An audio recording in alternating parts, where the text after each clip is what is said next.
Assalamualaikum warahmatullahi wabarakatuh. Bismillahirrahmanirrahim. Alhamdulillahi rabbil alamin. Hamdan katsiran tayyiban mubarakan fih kama yuhibbu rabbuna wa yarda. Asyhadu an la ilaha illallah wahdahu la syarika lah wa asyhadu anna Muhammadan abduhu wa rasuluh sallallahu alaihi wa ala alihi wa ashabihi wa man tabi'ahum bi ihsanin ila yaumiddin. Amma ba'du. Ikhwani wa akhwati fid din, rahimani wa rahimakumullah. Jamaah pengajian yang dimuliakan Allah Subhanahu wa taala.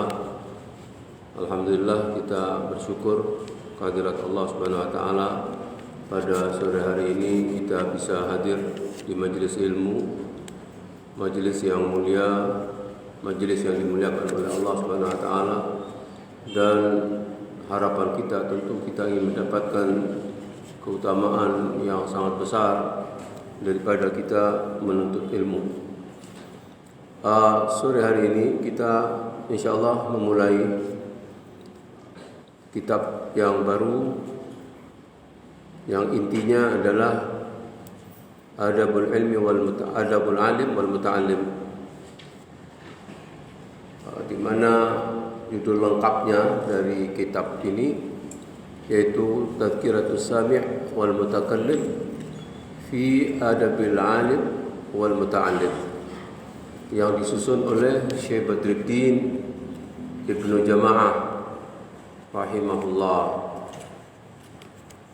Dan di dalam kitab ini juga dicantumkan nukilan dari Kitabul Ilm yang disusun oleh Syekh Muhammad bin Saleh Al-Utsaimin.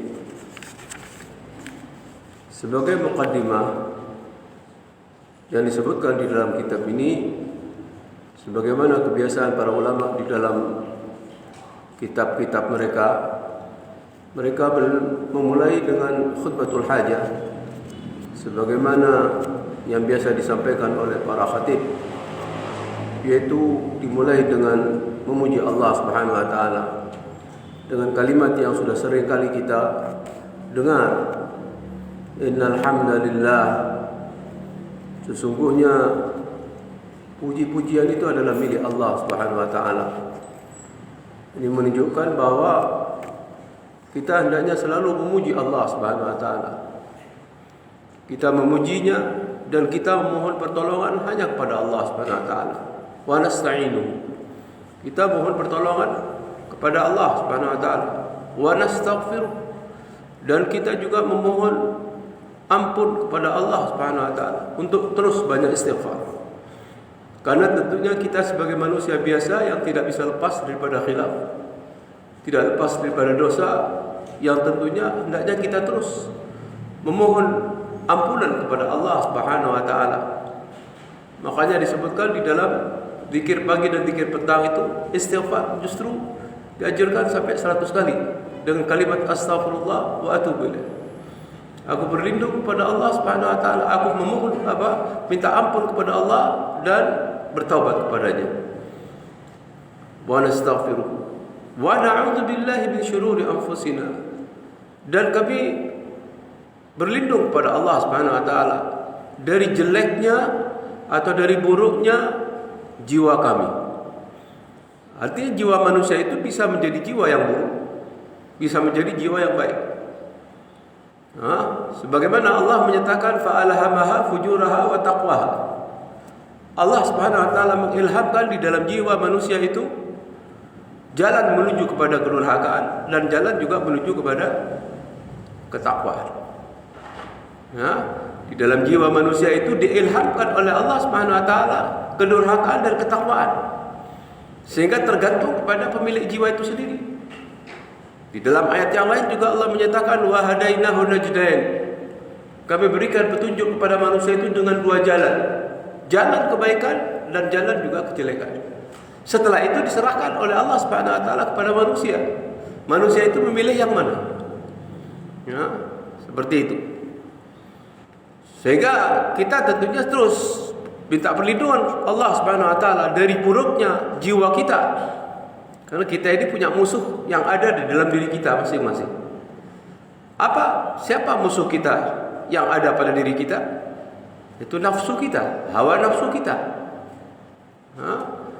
Makanya dikatakan orang yang berjihad itu adalah orang yang menjihadi hawa nafsunya. Al-mujahid man jahada nafsahu fi ta'atillah. Yang dikatakan sebagai orang yang mujahid itu adalah orang yang senantiasa berusaha untuk menjihadi, untuk melawan hawa nafsunya, agar ditundukkan nafsu itu kepada taat kepada Allah Subhanahu wa taala. Jahada nafsahu fi ta'atillah, menjihadi nafsu-nafsunya di dalam melakukan ketaatan kepada Allah Subhanahu wa taala. Wa sayyiati a'malina, dan kami berlindung kepada Allah daripada buruknya amalan-amalan kami. May yahdihillahu fala mudhillalah. Siapa yang diberi hidayah oleh Allah Subhanahu wa taala, tidak ada satupun yang bisa menyesatkannya. Hidayah itu diberikan oleh Allah kepada siapa yang dikehendaki. Siapa yang dikehendaki untuk diberi hidayah oleh Allah Subhanahu wa taala? Sudah barang tentu orang yang berusaha untuk mencari hidayah, baru akan diberikan hidayah itu kepada orang yang berusaha, orang yang mencari, orang yang berjalan, orang yang keluar dalam rangka mencari hidayah. Itulah orang yang diberikan oleh Allah. Itulah orang yang dikehendaki oleh Allah Subhanahu wa taala untuk mendapatkan hidayah. Allah menyatakan walladzina jahadu fina lanahdiyannahum subulana. Orang-orang yang berusaha sungguh-sungguh untuk mencari keridhaan kami, maka sungguh kami akan memberikan jalan yang mudah untuk mendapatkan hidayah daripada Allah Subhanahu wa taala. Bagi siapa? Bagi orang yang berusaha dengan sungguh-sungguh. Karena Allah mengatakan al-walladzina jahadu fina. Jahad itu artinya berjihad, bersungguh-sungguh, berusaha dengan sungguh-sungguh untuk mencari hidayah. Baru Allah Subhanahu wa taala akan memberikan hidayah itu. Orang seperti itulah yang dikehendaki oleh Allah untuk memberikan hidayah. Kalau Allah Subhanahu wa taala sudah memberikan hidayah kepada seseorang, tidak ada satupun yang bisa menyesatkannya. May yahdillahu fala mudhillalah. Begitu juga sebaliknya, wa may yudlil. Barang siapa yang disesatkan oleh Allah Subhanahu wa taala. Mengapa Allah menyesatkan manusia? Memang manusia itu tidak mau kepada kebenaran. Diajak kepada kebenaran, dipanggil kepada kebenaran, dadanya tidak siap untuk menerima kebenaran. Justru dia berpaling daripada kebenaran, lebih suka berpaling kepada kebatilan. Dipalingkan oleh Allah Subhanahu wa taala kebatilan itu kepada kebatilan. Di saat jiwanya itu condong kepada kebatilan. Bagaimana Allah menyatakan di dalam surat An-Nisa, "Wa may yushaqiqir rasula min ba'di ma tabayyana lahul huda wa yattabi' ghaira sabilil mu'minin nuwallihi ma tawalla wa nuslihi jahannam wa sa'at masira." Allah SWT menyatakan, "Wa may yushaqiqir rasul." Barang siapa yang durhaka, yang menentang Rasulullah sallallahu alaihi wasallam, wa may yushaqiqir rasul min ba'di ma tabayyana lahul huda, setelah jelas adanya petunjuk kepadanya, wa yattabi' ghaira sabilil mu'minin, dan dia mengikuti jalannya bukan jalannya orang-orang yang beriman. Ini orang yang menentang Rasul padahal sudah jelas petunjuk datang kepadanya, dan dia mengikuti jalannya bukan orang yang beriman. Apa kata Allah Subhanahu wa taala? Nuwallihi ma tawalla. Kami akan palingkan dia kemana? Kemana saja dia mau berpaling. Nuwallihi ma tawalla wa nuslihi jahannam, dan akan kami masukkan dia ke dalam neraka jahannam. Orang seperti itu disesatkan oleh Allah Subhanahu wa taala. Kalau seseorang itu sudah disesatkan oleh Allah Subhanahu wa taala, tidak ada satupun yang bisa memberikan hidayah kepada orang itu. May yahdillahu fala mudhillalah wa may yudlil fala hadiyalah. Wa asyhadu an la ilaha illallah wahdahu la syarikalah, dan aku bersaksi bahwa tidak ada sesembahan yang hak untuk disembah selain Allah semata, tidak ada sekutu baginya. Wa asyhadu anna Muhammadan abduhu wa rasul, dan aku bersaksi bahwa Muhammad itu adalah hamba dan rasulnya.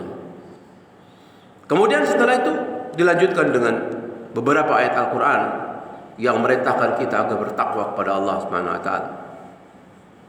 Ya ayyuhalladzina amanu ittaqullaha haqqa tuqatih.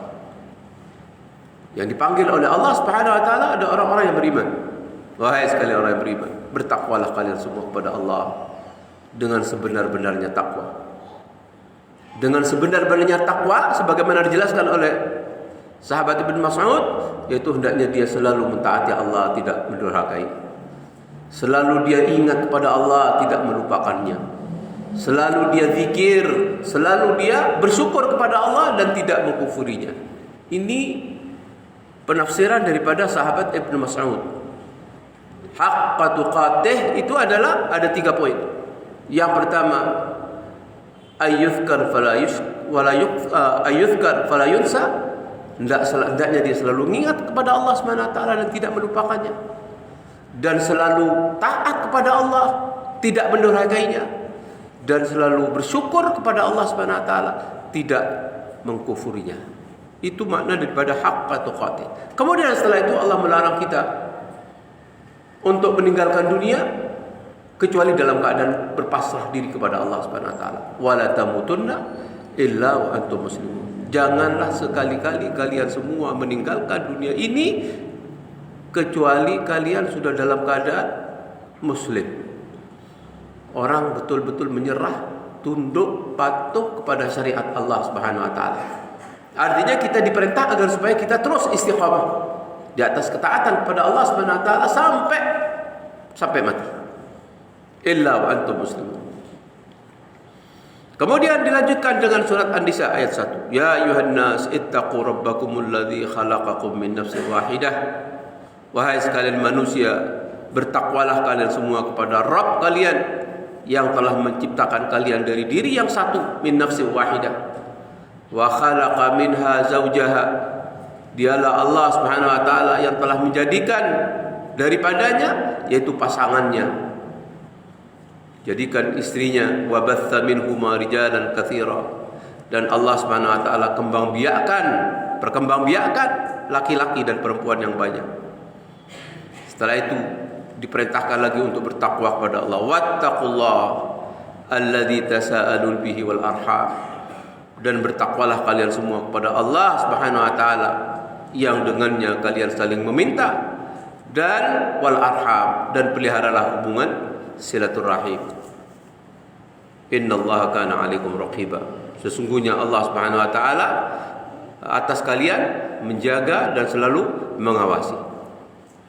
Ayat berikutnya surat Al-Ahzab ayat 70 dan 71. Ya ayyuhalladzina amanu taqullaha wa qulu qawlan sadida.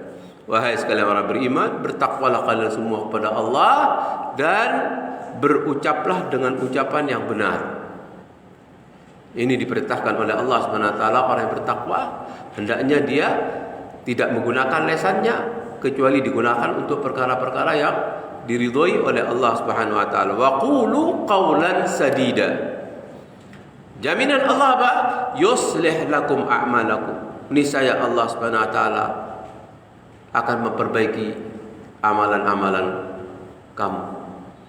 Yang bagi orang yang bertakwa, kemudian dia berucap dengan ucapan yang tepat, ucapan yang benar, akan diperbaiki oleh Allah Subhanahu wa taala amalan-amalan kita dan akan diampuni dosa-dosa kita.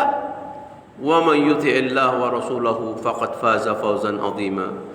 Dan barang siapa yang mentaati Allah dan Rasulnya, sungguh dia telah mendapatkan kemenangan yang sangat besar. Itulah 3 ayat yang selalu disertakan oleh para ulama di dalam membuka tulisannya. Amma ba'du, selanjutnya, fa inna asdaqal hadithi kitabullah. Ucapan yang paling baik itu adalah kitabullah, yakni Al-Quran. Wa ahsanal huda huda Muhammadin sallallahu alaihi wasallam. Petunjuk yang paling baik itu adalah petunjuk Muhammad sallallahu alaihi wasallam. Dan seburuk-buruk perkara itu adalah perkara yang diada-adakan dalam agama. Muhdatsatuha itu adalah perkara-perkara yang diada-adakan dalam agama. Itu dikatakan sebagai seburuk-buruk perkara. Wa syarrul umur muhdatsatuha wa kullu muhdatsatin bid'ah. Dan setiap perkara yang baru dalam agama itu adalah bid'ah, Dan setiap bid'ah itu adalah sesat, dan setiap sesatan itu tempatnya di neraka. Jamaah sekalian yang dirahmati Allah Subhanahu wa taala. Kemudian penulis melanjutkan, "I'lam arsyadakallah li ta'atihi." Sebagai ulama yang terus mendoakan kita di saat kita membaca kitabnya, ketahuilah semoga Allah Subhanahu wa taala memberikan petunjuk kepada kalian semua untuk senantiasa mentaati Allah Subhanahu wa taala. Dan Allah senantiasa memuji ilmu dan memuji orang yang punya ilmu. Allah Subhanahu wa taala memuji ilmu dan memuji orang yang mempunyai ilmu. Wa hatha ibadahu 'alal ilm. Dan Allah memerintahkan hamba-hambanya agar dia memiliki ilmu. Dan itu memang diperintahkan oleh Allah Subhanahu wa taala. Baik dalam Al-Qur'an, Rasulullah SAW juga memerintahkan kita untuk senantiasa belajar, untuk senantiasa berilmu dan membekali diri dengan ilmu itu. Fal ilmu min afdalil a'malis salihah. Ilmu itu adalah merupakan amalan soleh yang paling utama. Amalan soleh yang paling utama itu adalah ilmu.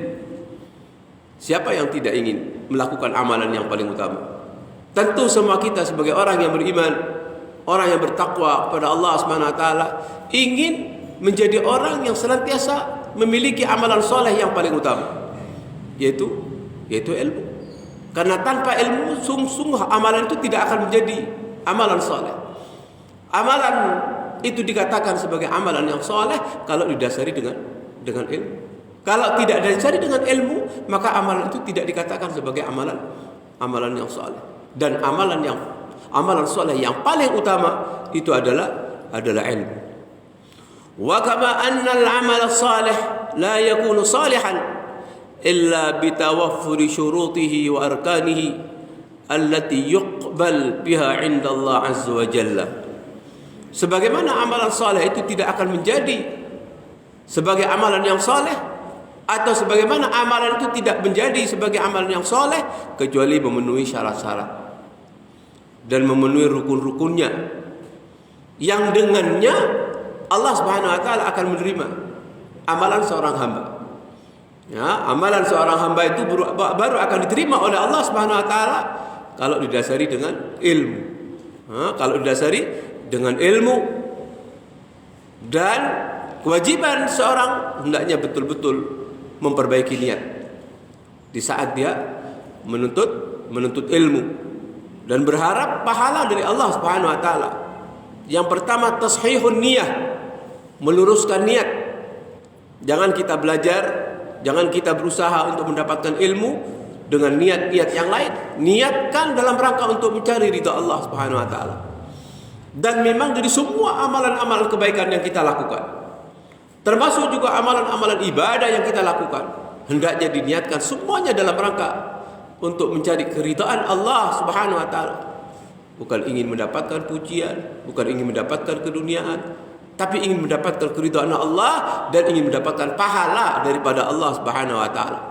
Yang tentunya setelah niat kita untuk mencari ridha Allah, ikuti dengan tuntunan yang diajarkan oleh Rasul sallallahu alaihi wasallam yang mulia. Fakadzalika talibul ilm wa talabuhu fama'a kauni talabil ilmi syai'in nafi'. Penuntut ilmu, di saat dia menuntut ilmu itu, maka dia akan mendapatkan sesuatu yang sangat bermanfaat dan akan membuat dirinya itu baik. Dengan ilmu itu seseorang akan membuat dirinya baik. Wa annahu la yakmul wa la yazku wa la yu'ti thimarahu illa idza tahalla talibahu wa muhassilahu bi jumlatin minal adab. Seseorang tidak akan menjadi sempurna, tidak akan menjadi baik, tidak akan menerima buah-buah daripada ilmu itu kecuali orang yang menuntut ilmu itu betul-betul menghiasi dirinya dengan adab-adab. Berarti di situ ada adab-adab ilmu yang memang harus dimiliki oleh penuntut ilmu. Tanpa dengan adab-adab itu, maka Allah SWT tidak akan mengangkat derajat orang yang berilmu. Di situ ada adab di saat kita menuntut ilmu. Di saat dia melakukan itu, maka Allah Subhanahu wa taala akan mengangkat seorang hamba yang sudah berilmu dengan mengikuti adab-adabnya, baik di dalam kehidupan di dunia dan juga di dalam kehidupan nanti di akhirat. Qala Allah Ta'ala subhanahu wa ta'ala di dalam surat Fatir, Allah berfirman, innama yakhsha Allah min ibadihi ulama. Sesungguhnya yang takut kepada Allah Subhanahu wa taala dari kalangan hamba-hambanya hanyalah mereka orang-orang yang berilmu. Jadi orang yang mendapatkan ilmu harus membuahkan adanya rasa takut kepada Allah Subhanahu wa taala. Artinya bukan hanya sekedar orang itu banyak ilmunya, banyak hafalannya, baik dari Al-Qur'annya, dari hadis-hadisnya, tapi tidak ada rasa takut kepada Allah Subhanahu wa taala, justru ilmu itu tidak akan menjadikan dirinya sebagai orang yang berilmu dan tidak bermanfaat ilmunya tanpa adanya rasa takut kepada Allah Subhanahu wa taala. Sehingga buah daripada ilmu itu harus ada rasa takut kepada Allah. Karena Allah telah menyatakan, hanya saja orang yang takut kepada Allah itu adalah mereka orang yang al-ulama, orang yang berilmu. Wa qala al-Imam Ahmad rahimahullah taala. Al-Imam Ahmad, semoga Allah merahmatinya, beliau mengatakan aslul ilmi khasyatullah. Pokok daripada ilmu itu adanya rasa takut kepada Allah Subhanahu wa taala. Itu pokok daripada ilmu. Kalau orang sudah merasa dia punya ilmu tapi tidak ada rasa takut kepada Allah Subhanahu wa taala, justru ilmu yang ada pada dirinya itu akan menjadi bumerang. Wa alimun bi ilmihi lam ya'malan mu'adzab qabr ablal wasat. Orang yang sudah berilmu, dia tidak mengamalkan ilmunya, sehingga dia tidak ada rasa takut kepada Allah Subhanahu wa taala, maka dia akan diazab. Sebelum penyembah berhala diazab. Ini menunjukkan ancaman yang sangat berat bagi orang yang berilmu tapi tidak dimunculkan dengan ilmu itu rasa takut kepada Allah Subhanahu wa taala. Tidak sesuai dengan apa yang dikatakan oleh Allah Subhanahu wa taala. Sehingga Imam Ahmad rahimahullah mengatakan pokok daripada ilmu itu adanya rasa takut kepada Allah Subhanahu wa taala. Kalau seseorang sudah merasa dirinya berilmu tapi tidak ada rasa takut, pada hakikatnya orang ini bukan orang yang berilmu. Pada hakikatnya orang itu bukan orang yang berilmu. Sehingga dikatakan di sini falzam khasyatallah fis sirri wal alan. Maka hendaknya kalian betul-betul munculkan rasa takut pada Allah Subhanahu wa taala, baik dalam keadaan sendirian atau di tengah-tengah keramaian orang. Nah, rasa takut itu bukan hanya di hadapan orang banyak, tapi di saat kita sendirian, tidak ada orang yang melihat, maka hendaknya munculkan juga rasa takut kepada Allah Subhanahu wa taala. Fa inna khairal bariyah man yakhshallaha ta'ala. Karena sesungguhnya makhluk yang paling baik, makhluk yang paling baik itu adalah orang yang takut kepada Allah Subhanahu wa taala. Orang yang takut kepada Allah Subhanahu wa taala, maka sudah barang tentu dia akan menjaga dirinya dari perkara-perkara yang membuat dirinya terjerumus kepada kemurkaan Allah, terjerumus kepada kemarahan Allah, kebencian Allah. Makanya dikatakan bahwa makhluk yang paling baik itu adalah orang yang takut kepada Allah Subhanahu wa taala. Wa ma yakhshahu, dan tidak ada orang yang takut kepada Allah illa alim, kecuali orang yang berilmu. Jamaah sekalian yang dirahmati Allah Subhanahu wa taala, wala yaghib an balik anna al-alima la yu'addu aliman illa idza kana amilan. Jangan lupa bahwa seorang yang berilmu tidak dianggap dia sebagai seorang alim kecuali apabila ilmu yang telah dia pelajari itu diamalkan. Seseorang itu tidak dianggap sebagai orang alim, orang yang berilmu, kecuali apabila ilmu yang telah dipelajari itu diwujudkan dalam bentuk amal. Wala ya'mal al-alim bi ilmihi illa idza lazimathu khasyatullah. Dan tidaklah orang yang alim itu mengamalkan ilmunya kecuali apabila dia rasa takut ada pada dirinya, rasa takut kepada Allah Subhanahu wa taala selalu menyertai jiwanya. Ini yang dikatakan di dalam muqaddimah, dan begitu juga Ali bin Abi Thalib radhiyallahu anhu dan yang lainnya mengatakan hadful ilmi bil amal. Ilmu itu akan menjadi terpuji apabila disertai dengan beramal. Fa in ajabahu, kalau dia menyambut untuk mengamalkan ilmu, wa illa irtahal, dan apabila ilmu yang telah dipelajari itu tidak diamalkan, maka ilmu itu dengan sendirinya akan hilang. Ilmu itu dengan sendirinya akan hilang apabila tidak diamalkan. Ini muqaddimah yang disampaikan oleh penulis kitab ini. Kemudian kita akan masuk kepada fadailul ilm. Wa min ahammi fadailil ilm, keutamaan ilmu yang paling penting. Ada berapa poin? Yang pertama, annahu irthul anbiya. Ilmu ini merupakan warisan para nabi. Ilmu merupakan warisan para nabi. Fal anbiya'u alaihimus salatu wassalam lam yuwarrithu dirhaman wala dinaran wa innama warathul ilm.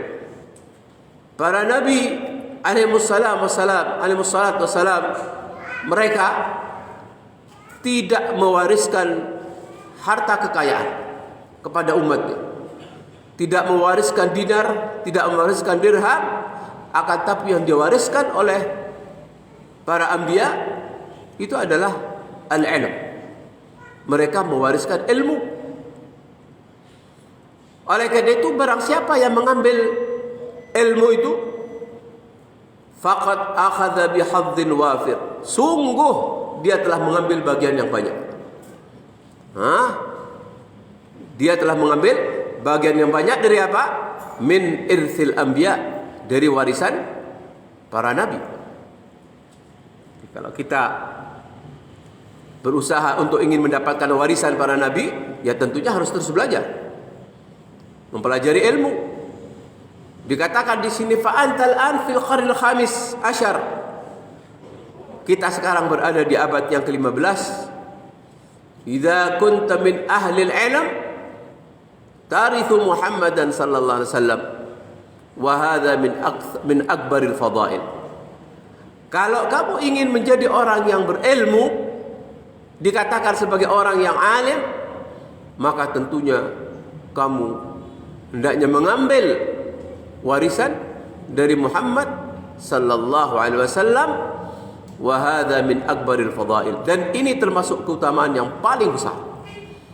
Orang yang mendapatkan ilmu, yang terus belajar tentang ilmu, maka orang ini telah mengambil warisan daripada para nabi. Jadi yang pertama. Yang kedua, annahu yabqa wal malu yafna. Ilmu yang diwariskan oleh para nabi itu sifatnya kekal. Sifatnya kekal. Sedangkan harta itu sifatnya musnah, tidak kekal. Fahadha Abu Hurairah radhiyallahu anhu min fuqara as-sahabah, hatta innahu yasqutu min al-ju' kal maghma alayhi, wa as'alukum billah hal yajri li Abi Hurairah dzukira bainan nas fi asrina am la. Coba perhatikan sahabat Abu Hurairah radhiyallahu anhu, di mana beliau, sahabat Abu Hurairah, beliau tergolong dari kalangan sahabat yang fakir. Abu Hurairah yang kita sudah kenal, beliau adalah dari kalangan sahabat yang fakir. Hatta innahu yasqutu minal ju' kal mughma, sampai beliau itu jatuh pingsan karena lapar. Karena saking dalam keadaan fakir. Kemudian kata penulis ini, saya ingin bertanya kepada kalian karena Allah Subhanahu wa taala. Apakah sahabat Abi Hurairah itu tetap disebutkan disebutkan nama Abi Hurairah di antara manusia pada masa kita sekarang ini? Tetap beredar namanya Abi Hurairah pada masa sekarang ini atau tidak? Na'am yajri katsiran. Ya. Sebutan sahabat Abu Hurairah terus tetap beredar. Sehingga beliau akan terus mendapatkan pahala dari Allah Subhanahu wa taala. Karena banyaknya orang-orang yang mengambil manfaat daripada hadis-hadis Rasulullah SAW yang bersumber dari sahabat Abi Hurairah radhiyallahu anhu. Ini menunjukkan bahwa ilmu itu adalah tetap kekal, sedangkan harta tidak kekal. Kalau orang mengamalkan ilmunya, dia akan menjadi orang yang mendapatkan pahala terus-menerus. Apalagi dia sampaikan kepada orang lain, dan orang lain juga menyampaikan kepada yang lainnya, dia akan menjadi kekal pahalanya, dan dia akan terus mendapatkan pahala jariah, pahala yang terus mengalir walaupun orangnya sudah meninggal dunia. Seperti siapa? Seperti para sahabat, seperti Rasulullah SAW yang terus mengajarkan ilmu, seperti sahabat Abu Hurairah, sahabat Abu Bakar, sahabat Umar, yang mereka semua itu sebagai sumber-sumber daripada menyampaikan hadis-hadis dari Rasulullah SAW. Sehingga pahalanya itu akan terus mengalir walaupun mereka sudah meninggal dunia. Ini merupakan keutamaan yang sangat besar. Sehingga dikatakan fa'alika ya talibul ilm anta tamassak bil ilm. Oleh karena itu hendaknya para talibul ilm, para penuntut ilmu, hendaknya betul-betul berpegang teguh dengan ilmu. Sebagaimana ditetapkan di dalam satu keterangan hadis, Rasulullah SAW pernah bersabda, "Idza matal insanu inqata'a anhu amaluhu illa min thalath." Seseorang atau manusia yang telah meninggal dunia, terputus amalannya. Artinya dia tidak bisa beramal lagi. Orang yang sudah meninggal dunia, dia terputus dari beramal. Kecuali yang tidak terputus adalah 3 perkara. Yang pertama adalah sedekah jariah. Orang yang bersedekah, di mana sedekah itu akan terus dimanfaatkan oleh orang lain. Maka orang yang bersedekah walaupun meninggal dunia, dia akan terus mendapatkan pahala yang mengalir kepada orang yang bersedekah. Yang kedua, ilmin yuntafa'u bihi, atau ilmu yang bisa diambil manfaatnya. Ilmu yang bermanfaat atau ilmu yang bisa diambil manfaatnya. Atau anak soleh yang selalu mendoakan orang tuanya. Artinya orang tua yang mempunyai anak soleh, yang sudah barang tentu anak yang soleh itu akan terus. Semua ini adalah sama-sama sebagai anak yang sama-sama punya orang tua. Baik orang tua kita sudah meninggal dunia ataupun masih hidup, maka jangan lepaskan sebagai tanda anak yang soleh untuk terus mendoakan orang tua kita. Baik orang tua kita masih hidup, apalagi orang tua sudah meninggal dunia. Dan itu akan terus mengalir pahalanya kepada orang yang meninggal dunia, kepada orang tua yang telah mendidik anaknya menjadi anak yang soleh. Maka orang tua itu akan mendapatkan pahala, karena anak soleh itu akan mendoakan, dan derajat orang tua itu akan diangkat oleh Allah Subhanahu wa taala disebabkan karena doanya daripada seorang anak yang soleh. Untuk menjadi anak yang soleh sudah barang tentu diusahakan bagaimana anak itu punya ilmu. Seperti itu. Kemudian yang ketiga, annahu la yut'ib sahibahu fil hirasah. Sesungguhnya ilmu itu tidak akan membuat pemiliknya capek untuk membawanya. Tidak membuat yang memiliki ilmu itu capek untuk membawanya, dan tidak membuat capek untuk menjaga ilmu itu. Ilmu itu ada di dalam dada manusia. Li'annahu idza razaqaka Allah ilman famahalluhu fil khalq. Karena apabila Allah Subhanahu wa taala telah memberikan karunia kepada kamu ilmu, berupa ilmu, maka tempatnya ilmu itu ada di dalam hati.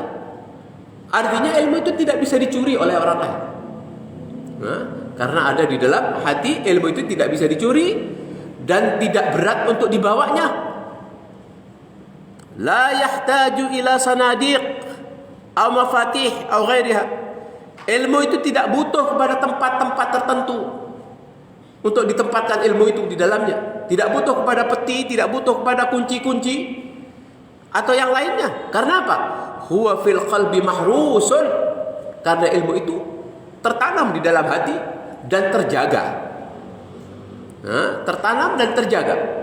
Sehingga ilmu itu tidak bisa diambil orang lain. Wa fin nafsi mahrusun, di dalam jiwa manusia juga ilmu itu terjaga. Wa fil waqti nafsihi wa harisun laka, dan pada waktu yang sama ilmu itu akan menjaga pemiliknya.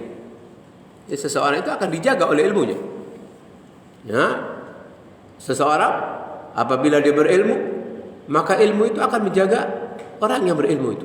Sehingga di saat dia akan melenceng, dia akan menyimpang daripada ketentuan Allah Subhanahu wa taala, maka ilmu itu akan mengingatkan dia. Sehingga ilmu itu akan terus menjaga orang yang punya ilmu, dan ini merupakan keutamaan. Sebagaimana dikatakan li'annahu yahmika min khadar biiznillah fal ilmu yahrusuka. Karena sungguhnya ilmu itu akan terus melindungi kamu dari al-khatar. Al-khatar dari mara bahaya dengan izin Allah Subhanahu wa taala. Maka daripada itu ilmu itu selalu menjagamu. Beda dengan harta.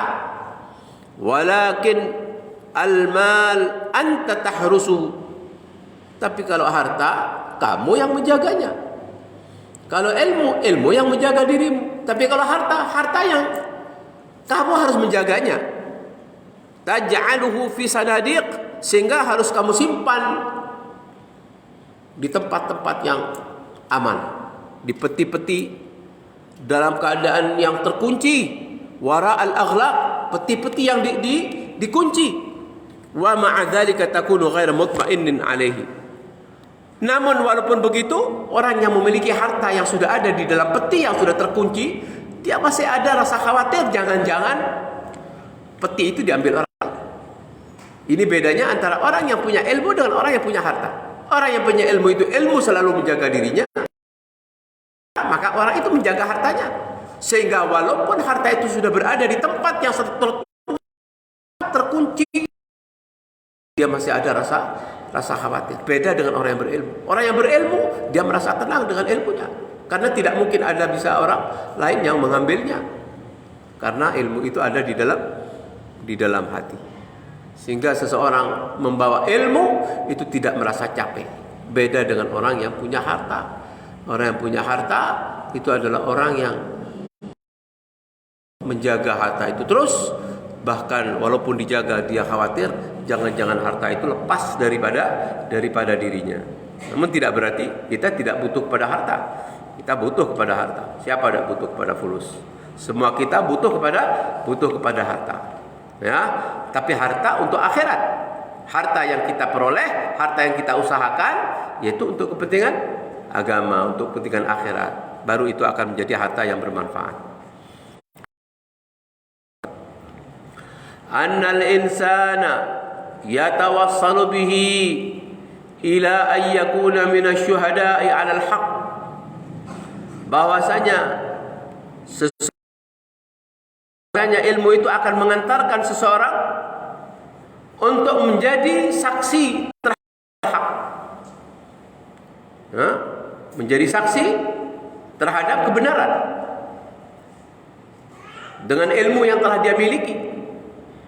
Sebagaimana dalil yang disebutkan dalam Al-Quran tersebut dalam surat Al-Imran ayat 18. Syahidallahu annahu la ilaha illahu wal malaikatu wa ulul ilmi qa'iman bil qisti. Allah Subhanahu wa taala menyatakan bahwa tidak ada sesembahan yang berhak disembah kecuali Allah Subhanahu wa taala yang menegakkan kebenaran.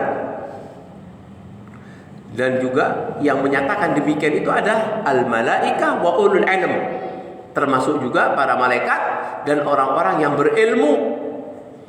Jadi para malaikat dan berilmu sama-sama menegakkan kebenaran.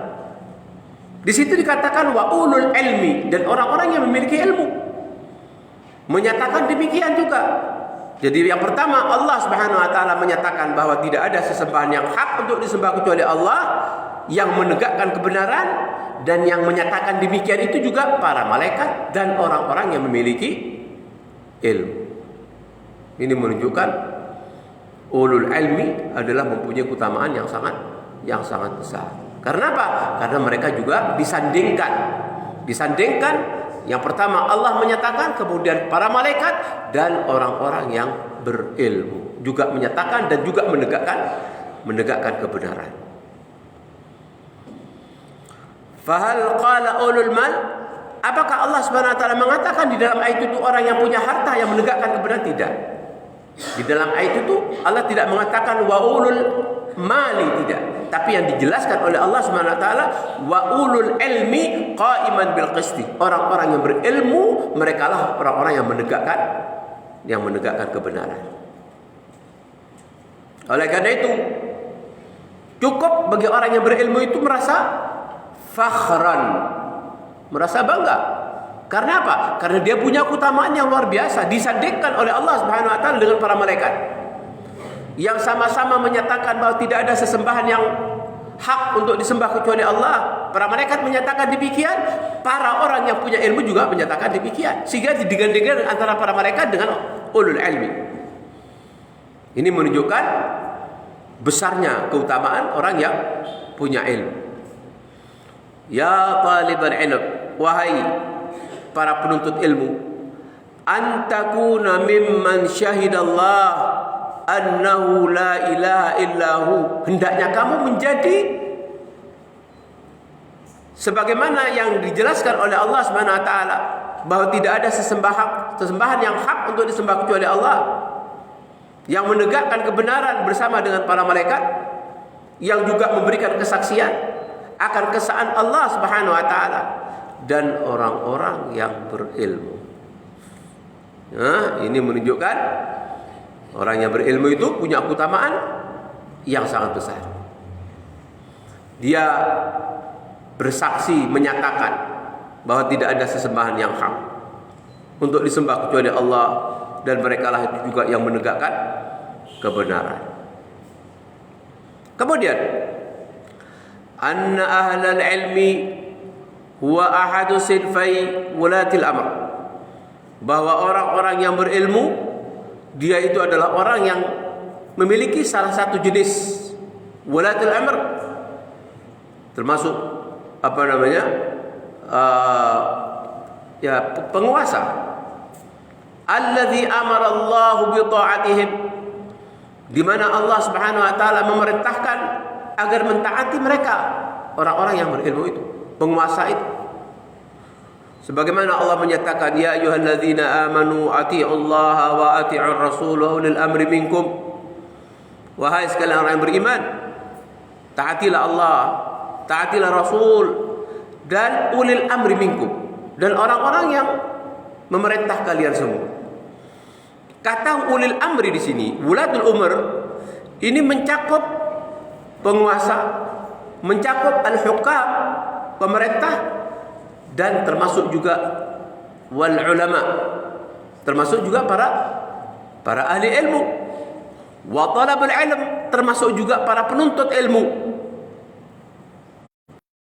Wilayatu ahli ilm, cakupan wewenang para ulama yang memiliki ilmu dalam rangka untuk memberikan penjelasan tentang syariat Allah Subhanahu wa taala, dan wada'atun nas ilaiha, mengemban misi dakwah, mengajak kepada Allah Subhanahu wa taala. Ini wewenang dari kalangan para ulama. Sedangkan para penguasa, para pemerintah, yaitu wewenangnya bagaimana bisa menerapkan syariat Allah Subhanahu wa taala dan mewajibkan manusia untuk melaksanakan syariat Allah Subhanahu wa taala setelah disampaikan oleh para ahli ilmu. Setelah disampaikan oleh para ulama. Para ulama itu memberikan penjelasan tentang syariat-syariat Allah Subhanahu wa taala. Kemudian pemerintah yang memperkuat untuk penerapan daripada pelaksanaan syariat Allah Subhanahu wa taala. Sehingga wulatul umur, ulil amri itu juga termasuk di dalamnya adalah al-ulama. Dan termasuk juga para penuntut ilmu. Ini menunjukkan bahwa Allah Subhanahu wa taala memerintahkan untuk mentaati mereka. Mentaati Allah, mentaati Rasul, dan juga ulil amri yang di dalamnya mencakup pemerintah, penguasa, dan para ulama serta penuntut ilmu. Kemudian anna ahlal ilmi wal qaimuna ala amrillah hatta taqum as-sa'ah. Sesungguhnya orang-orang yang berilmu adalah mereka sebagai penegak perintah Allah Subhanahu wa taala sampai tegaknya kiamat, sampai datangnya hari kiamat. Ya, siapa yang menegakkan atas perintah Allah itu adalah para ilmu. Sebagaimana disebutkan di dalam hadis bersumber daripada sahabat Muawiyah radhiyallahu anhu yaqul sami'tu an-nabiy sallallahu alaihi wasallam yaqul, aku pernah mendengar Nabi sallallahu alaihi wasallam bersabda, "Man yuridillahu bihi khairan yufaqihu fid din." Barang siapa seseorang itu dikehendaki baik oleh Allah Subhanahu wa taala, orang itu difaqihkan tentang agama. Jadi seseorang yang dikehendaki baik oleh Allah, maka orang itu terus diberi semangat untuk mempelajari tentang ad-din. Nah, ini namanya orang yang dikehendaki baik oleh Allah. Beda dengan orang yang tidak dikehendaki baik oleh Allah Subhanahu wa taala.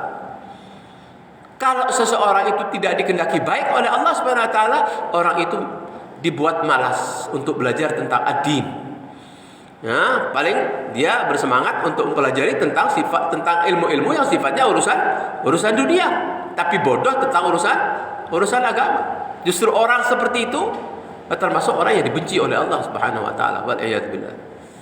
Kita berlindung kepada Allah Subhanahu wa taala daripada keadaan yang seperti itu. Makanya Rasul sallallahu alaihi wasallam mengatakan bahwa orang yang dikehendaki baik oleh Allah Subhanahu wa taala adalah orang yang diberi semangat terus untuk belajar tentang agama.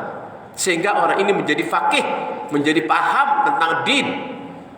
Karena dalam agama itu butuh kepada pemahaman dalam menjalankan agama. Kemudian Rasul melanjutkan dalam hadisnya, wa innama ana qasimun wallahu yu'ti. Dan sesungguhnya saya, kata Rasulullah, itu adalah pembagi, sedangkan Allah itu adalah yang memberi. Walan tazala hadhil ummatu qa'imatan ala amrillah. Senantiasa ada pada umat ini yaitu satu kelompok yang tegak atas perintah Allah Subhanahu wa taala. Di sini pernyataan yang disebutkan oleh Rasulullah SAW bahwa akan senantiasa ada pada umat ini satu kelompok yang tegak atas perintah Allah Subhanahu wa taala. Ya, dan tidak akan mendatangkan madarat walaupun banyak orang yang menyelisihinya. Tidak akan merugikan kepada mereka yang menegakkan tentang agama.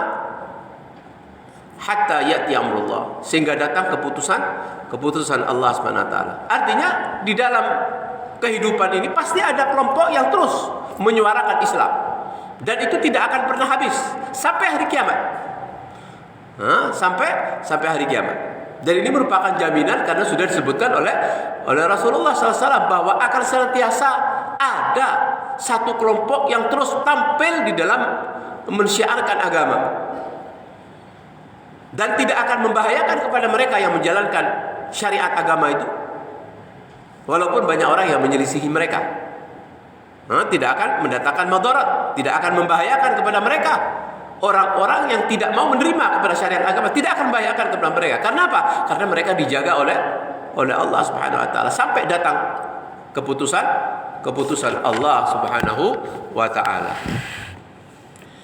Kemudian dikatakan oleh Al-Imam Ahmad tentang Taifah yang dikatakan sebagai penegak daripada kebenaran. Al-Imam Ahmad memberikan komentar, "Illam yakunu ahlul hadis fala adri manhu." Kalau kelompok itu bukan dari kalangan orang yang ahli hadis, ahli ilm, maka saya tidak tahu siapa mereka itu.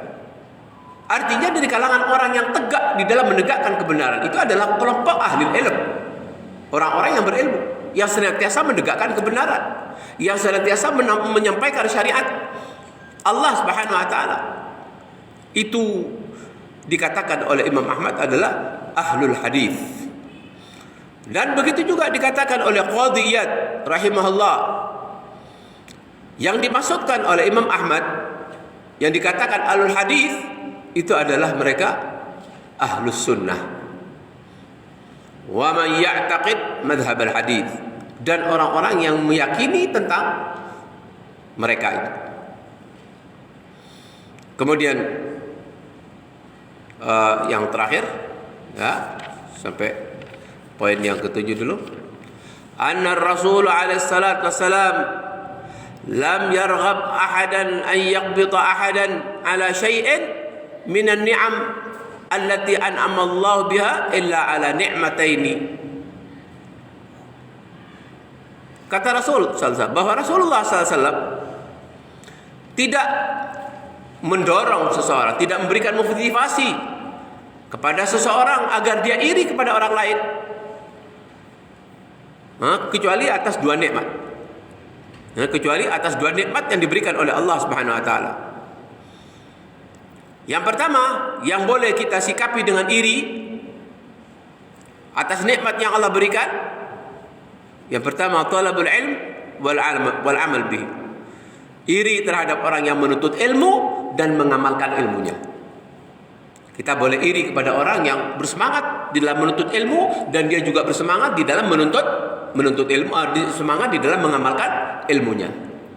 Kalau kita melihat ada orang seperti itu, kita boleh iri. Bagaimana supaya kita bisa seperti orang itu, menuntut ilmu dan juga mengamalkan ilmu. Yang kedua at-tajir. Yang kedua at-tajir, yaitu pedagang atau pengusaha. Alladzi ja'ala malahu khidmatan lil Islam. Pengusaha yang senantiasa menginfakkan hartanya dalam rangka berkhidmat kepada Islam, membela Islam. Jadi hartanya digunakan untuk membela Islam. Maka dua ini boleh disikapi dengan iri. Selain dua ini tidak boleh kita sikap iri terhadap nikmat yang Allah berikan kepada orang lain. Tapi di saat Allah memberikan nikmat, ada seseorang yang diberikan nikmat sehingga dia bisa menuntut ilmu dan mengamalkan ilmunya, boleh kita sikapi iri kepada orang itu. Termasuk juga sebagai orang yang pengusaha, orang yang kaya, banyak hartanya, kemudian harta itu dimanfaatkan untuk di jalan Allah Subhanahu wa taala, kita boleh iri kepadanya. Yang pertama kepada orang yang menuntut ilmu dan mengamalkan ilmunya, dan yang kedua kepada pengusaha yang menginfakkan hartanya dalam rangka membela Islam. Dan itu disebutkan dalam hadis bersumber daripada sahabat Abdullah bin Mas'ud radhiyallahu anhu. Rasulullah SAW bersabda, "La hasada illa fitnatain." Tidak ada dengki, tidak ada iri kecuali kepada dua orang. Artinya tidak boleh kita bersikap iri kecuali dibolehkan bersikap iri kepada dua orang. Yang pertama, rajulun atahullahu malan fasullita ala halakatihi fil haq. Seseorang yang diberikan oleh Allah Subhanahu wa taala harta kekayaan, kemudian harta kekayaan itu dihabiskan di dalam Islam, di dalam membela agama Allah Subhanahu wa taala. Kalau kita melihat orang seperti itu, kita boleh iri bagaimana agar supaya kita di saat kita memiliki kekayaan itu dihabiskan di jalan Allah Subhanahu wa taala. Yang kedua, wa rajulun atahullahul hikmah. Seseorang yang diberikan oleh Allah Subhanahu wa taala al-hikmah. Al-hikmah itu dimaksudkan adalah al-ilmu. Seseorang fahuwa yaqdi biha wa yu'allimuha, kemudian dia mengamalkan ilmu itu dan mengajarkan ilmu itu kepada orang lain. Ini dua hal yang boleh kita sikapi iri kepada dua orang ini. Boleh, selain daripada itu kita tidak boleh untuk bersikap iri. Karena sikap iri ini adalah merupakan sifat yang madzmum, akhlak yang tercela. Dan tidak boleh seseorang itu di saat ada orang lain mendapatkan kenikmatan lebih daripada kita, tidak boleh kita bersikap iri. Karena apa? Karena semuanya itu adalah merupakan ketentuan daripada Allah Subhanahu wa taala. Kalau kita bersikap iri kepada orang lain, mendapatkan kenikmatan lebih daripada kita, berarti pada hakikatnya orang yang punya penyakit iri itu adalah protes kepada Allah Subhanahu wa taala. Padahal itu adalah merupakan ketentuan dan takdir daripada Allah Subhanahu wa taala yang semuanya harus menerima sesuai dengan apa yang telah ditetapkan oleh Allah Subhanahu wa taala kepada seseorang. Mungkin ini yang bisa kita Allah, nanti kita bisa lanjutkan pada waktu-waktu yang lain. Wallahu a'lam bishawab. Ini saja, kalau memang ada hal-hal yang perlu disampaikan dipersilahkan.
Bismillah, Assalamualaikum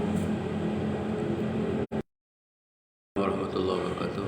Ustaz, anak mau tanya, bagaimana hukumnya seseorang yang mengambil untung dari barang dagangan yang bukan milik kita?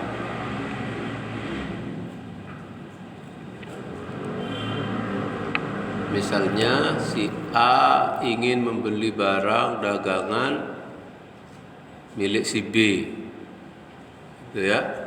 Si A ingin membeli barang dagangan milik si B, tapi melalui si C. Lalu si C mengambil untung dari barang dagangan tersebut tanpa sepengetahuan si A. Apakah halal atau haram keuntungan tersebut?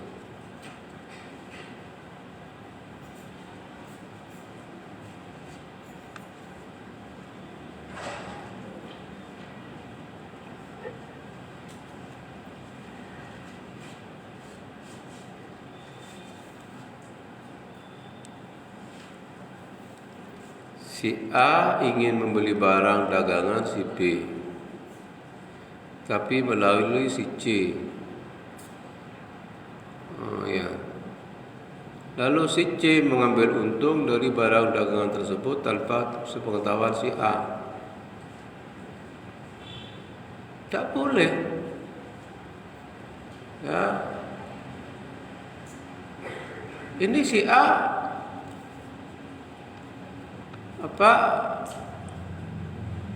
minta tolong kepada si C untuk beli barang ke B ini ya.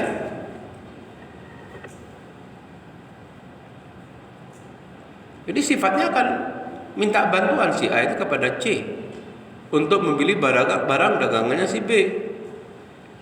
Lalu si C ini mengambil keuntungan tanpa sepengetahuan daripada si A. Ya tentu ini si A ini kan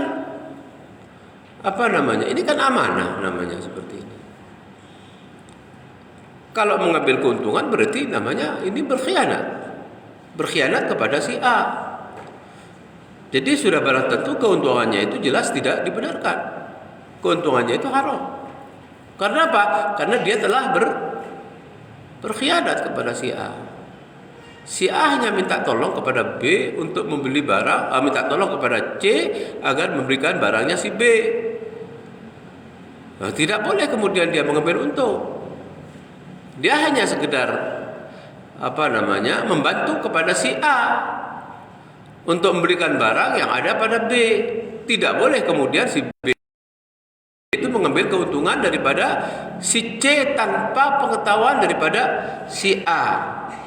Ya, ini berarti berkhianat berarti.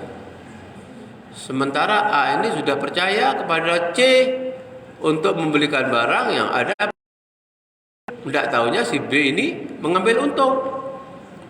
Jelas ini haram. Keuntungan yang diambil oleh si C itu hartanya harta haram. Tidak boleh. Tidak halal itu. Karena apa? Karena tidak secara terbuka. Tidak secara terbuka. Ini namanya orang yang berkhianat. Sementara A minta tolong kepada C dan dia percaya kepada si C. Sehingga C tidak boleh kemudian mengambil keuntungan. Seperti itu.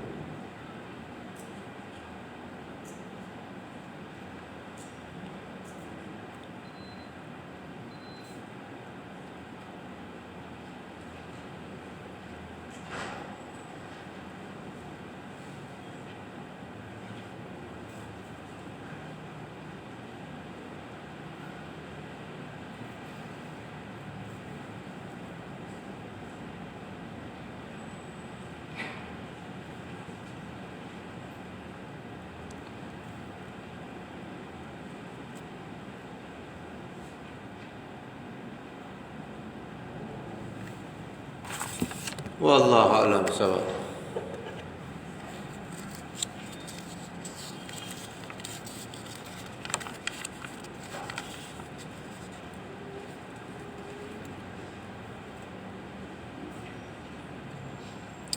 Assalamualaikum warahmatullahi wabarakatuh.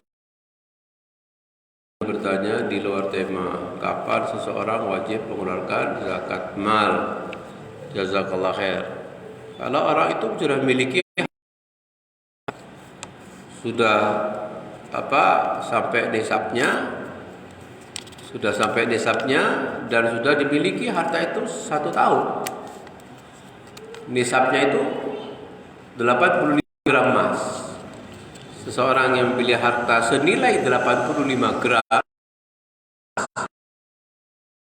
dan harta itu sudah dimiliki minimal 1 tahun, maka dia sudah berkewajiban untuk mengeluarkan 2,5% dari harta itu. Taruhlah sekarang umpamanya 85 gram itu harganya 100 juta umpamanya. 85 gram itu 100 juta. 100 juta ini sudah dimiliki 1 tahun. 100 juta ini sudah dimiliki 1 tahun. Kalau sudah punya 100 juta dan itu sudah dimiliki 1 tahun, maka wajib dikeluarkan 2,5% dari 100 juta itu. Atau kalau terlalu banyak, umpamanya 50 juta, 85 gram itu harganya 50 juta umpamanya. 50 juta itu sudah dimiliki 1 tahun. Haul namanya itu.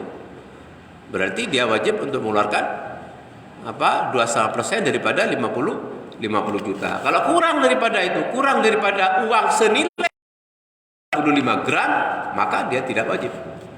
Atau cukup 85, hartanya senilai 85 gram tapi tidak sampai 1 tahun, maka tidak wajib. Jadi harus sudah sampai nisab dan sudah dimiliki 1 tahun. Kalau sudah memenuhi syarat seperti itu, wajib dikeluarkan 2,5%-nya. Wallahu a'lam.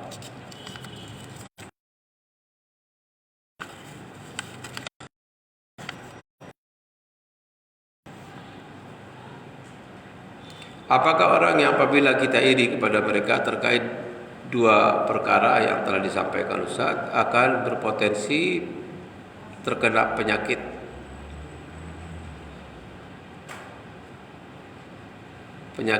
hasad? Iri kita atau riba? Mana ini? Apakah orang yang apabila kita iri kepada mereka terkait dengan dua perkara yang telah disebutkan tadi, apakah berpotensi akan terkena penyakit hasad akibat rasa iri kita atau tidak? Orang yang dia berusaha untuk bisa menuntut ilmu, dia berusaha dengan harta kekayaan itu digunakan untuk infak fisabilillah, seperti itu. Nah, orang yang iri bukan hanya sekedar iri, dia berusaha bagaimana supaya dia bisa menuntut ilmu dan bisa mengamalkan ilmunya. Iri kepada orang yang menuntut ilmu karena dia mengamalkan ilmunya, maka ini sangat iri yang dibenarkan. Ya, istilahnya dalam agama itu ghibthah, iri yang dibenarkan. Termasuk juga di saat para sahabat dari kalangan Rasulullah SAW, karena melihat orang-orang kaya itu mendapatkan pahala yang lebih besar, disebabkan karena mereka bisa berinfak dengan harta kekayaannya, sehingga mereka datang kepada Rasulullah SAW. Ya, ini iri dengan kebaikan. Jadi iri terhadap kebaikan itu boleh. Ya, iri kepada nikmat-nikmat selain daripada dua ini tidak boleh. Iri kepada orang kaya karena dia mengamalkan harta kayanya sehingga dia berusaha untuk menjadi orang kaya dan bisa memanfaatkan kekayaan itu di jalan Allah Subhanahu wa taala. Iri kepada orang yang menuntut ilmu dan mengamalkan ilmunya, bagaimana dia bisa berusaha untuk menjadi orang yang menuntut ilmu dan bisa mengamalkan ilmunya. Iri seperti ini yang dibenarkan. Selain daripada dua ini tidak boleh. Selain daripada dua ini tidak boleh. Ya, kalau hanya dua ini yang dibenarkan, karena Rasulullah SAW telah membatasi tidak boleh iri kecuali pada dua orang. Yang pertama adalah orang yang berilmu kemudian mengamalkan ilmunya. Yang kedua orang yang punya harta kekayaan dan mempergunakan hartanya di jalan Allah Subhanahu wa taala. Kita iri sehingga kita orang yang menuntut ilmu dan mengamalkan ilmu, berusaha untuk menjadi orang yang punya harta dan bisa mengamalkan hartanya di jalan Allah Subhanahu wa taala. Selain daripada dua ini maka tidak boleh. Karena Rasulullah SAW dalam hadisnya sudah membatasi hanya dua yang bisa kita sikapi dengan iri, sehingga dengan adanya sikap iri seperti itu dia akan berusaha untuk bisa menuntut ilmu dan bagaimana bisa mengamalkan ilmunya. Berusaha untuk mencari harta dengan cara yang benar, kemudian di saat dia diberi oleh Allah harta kekayaan, dia gunakan di jalan Allah Subhanahu wa taala. Dua hal itulah yang hanya dibenarkan kita bersikap iri. Selain daripada dua itu, maka tentu tidak boleh. Wallahu a'lam bishawab.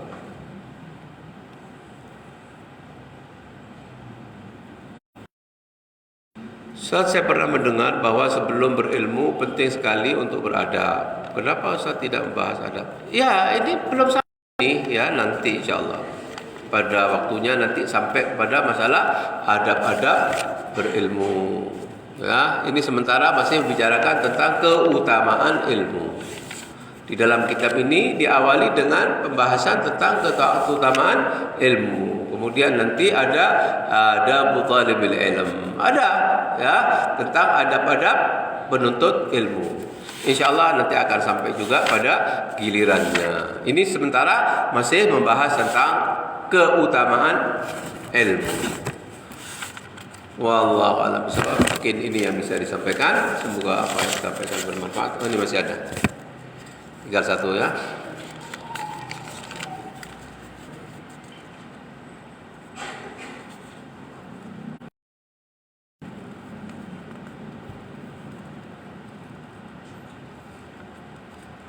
Bismillah, Assalamualaikum Ustaz. Waalaikumsalam warahmatullahi. Fan ingin bertanya, bolehkah jika anak berbohong kepada orang tua untuk datang ke kajian?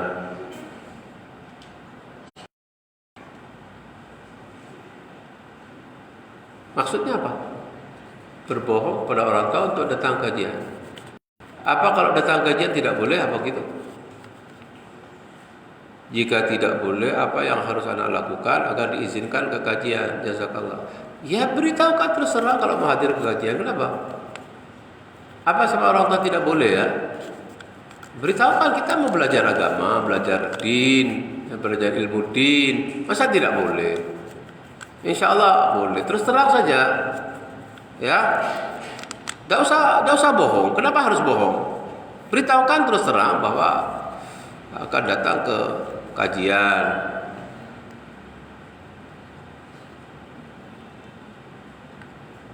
Orang tua yang baik sudah barang tentu dia akan mendukung di saat anaknya itu mau datang ke kajian. Ya, orang tua yang bijaksana sudah barang tentu ya diizinkan, bahkan ya didorong, didukung untuk belajar ad-din. Mestinya orang tua melihat anaknya itu bersemangat untuk belajar agama, dia senang, bangga punya anak aktif belajar tentang agama.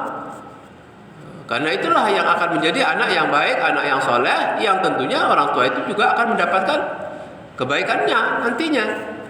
Anak yang soleh sudah barang tentu akan mendoakan orang tuanya, sehingga orang tua itu akan meningkat derajatnya di sisi Allah Subhanahu wa taala disebabkan karena anak yang soleh. Sudah barang tentu orang tua itu akan berbangga agama, karena tentu tidak ada orang tua yang tidak menginginkan anaknya sehingga menjadi anak yang saleh. Pasti semua orang itu berharap untuk memiliki anak yang baik, anak yang berilmu, anak yang saleh. Dan tentu tidak mungkin anak itu menjadi anak yang saleh kalau tidak belajar. Karena anak yang saleh itu harus didasari dengan ilmu. Bagaimana dia akan mengamalkan?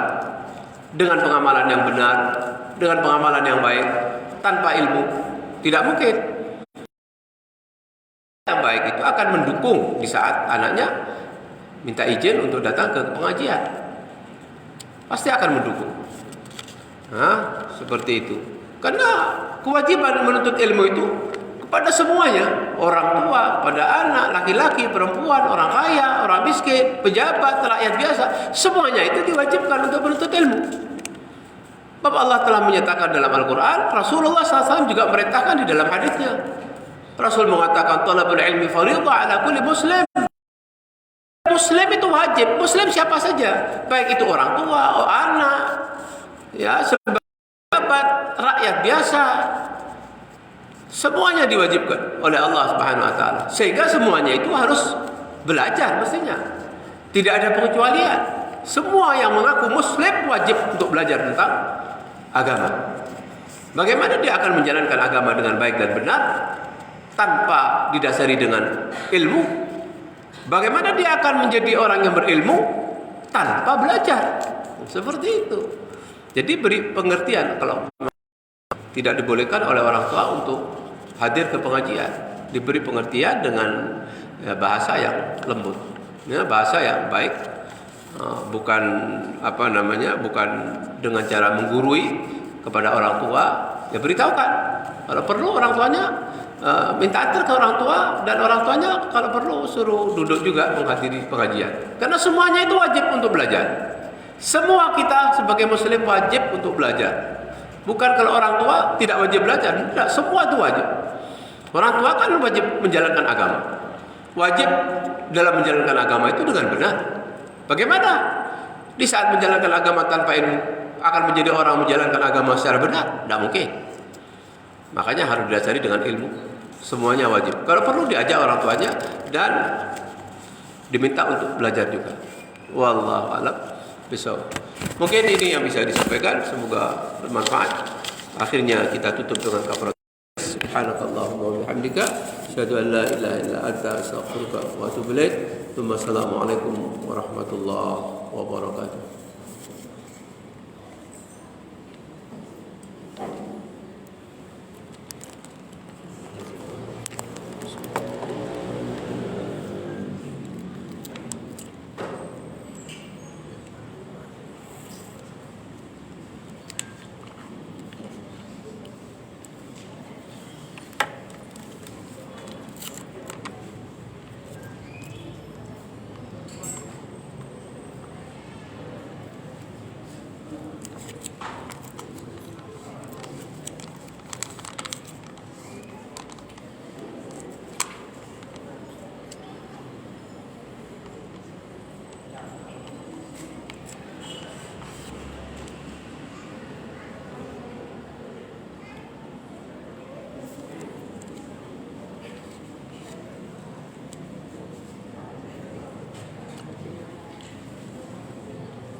Aman. Pergi ke Masjid Mizi.